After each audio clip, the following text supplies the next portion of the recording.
দিয়েছে আমরা কর্তৃপক্ষের নিয়োগ অনুযায়ী আমরা কাজ করে যাচ্ছি।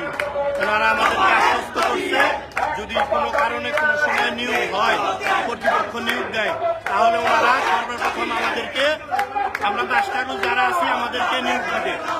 অথচ ওনারা 5 তারিখের পরেও তিনবার মিটিং করেছে আমাদেরকে নিয়ে যে কিভাবে কার কোন যোগ্যতা আছে সেই যোগ্যতা অনুযায়ী নিয়োগ দিবে। এখন ওনারা আমাদেরকে নিয়োগ না দিয়ে আমাদের সাথে কথা দিয়ে কথা না রেখে